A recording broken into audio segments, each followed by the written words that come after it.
اسرائیل اور حماس کے درمیان ہاسٹیجز کی رہائی اور جنگ بندی کا معاہدہ طے پا گیا ہے۔ ہم اس سیز فائر ڈیل کے بارے میں کیا جانتے ہیں؟ غزہ میں 15 ماہ سے جاری تنازع کے خاتمے کے لیے مذاکرات جاری تھے، جس میں اسرائیل اور حماس کے حکام قطر، مصر اور امریکہ کے میڈیٹرز کے ذریعے مذاکرات کر رہے تھے۔ قطر کے وزیر اعظم شیخ محمد بن عبد الرحمن الثانی نے گزشتہ روز ایک پریس کانفرنس کے دوران اس ڈیل کا اعلان کیا، جس کے بعد امریکی صدر جو بائیڈن نے بھی اس معاہدے کی تصدیق کی۔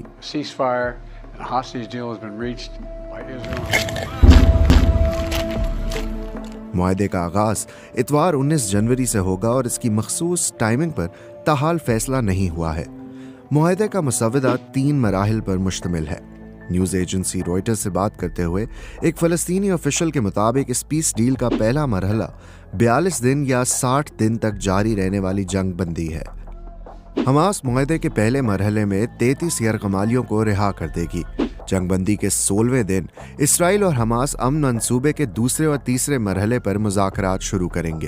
اسرائیل نے اعلان کیا ہے کہ شمالی غزہ سے بے گھر ہونے والے رہائشیوں کو جنوبی علاقے میں ہتھیاروں کی جانچ پڑتال کے بعد واپسی کی اجازت دی جائے گی۔ یاد رہے کہ غزہ کی تقریباً پوری 23 لاکھ آبادی اسرائیلی انخلا کے احکامات، حملوں اور جنگ کی وجہ سے بے گھر ہو چکی ہے۔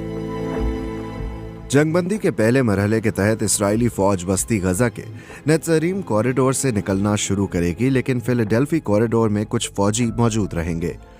رفح کراسنگ کو ابتدا میں صرف زیر علاج اور زخمی افراد کے لیے کھولا جائے گا۔ اسرائیل 1000 فلسطینی قیدیوں کو رہا کرے گا، لیکن ان میں 7 اکتوبر 2023 کے حملے میں ملوث افراد شامل نہیں ہوں گے۔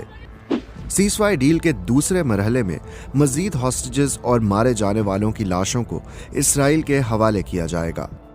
اسرائیل نے کہا ہے کہ وہ تمام یرغمالیوں کی رہائی کے بعد ہی اپنے فوجیوں کو مکمل طور پر واپس بلائے گا۔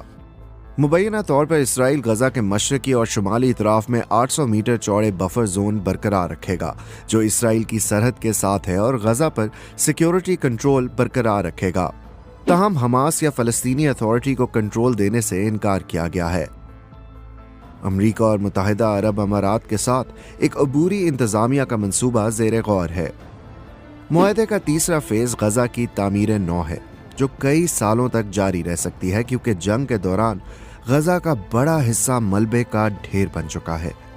اسرائیل اور حماس کے درمیان جنگ بندی کے دوسرے اور تیسرے مرحلے پر کوئی معاہدہ نہیں ہوا ہے۔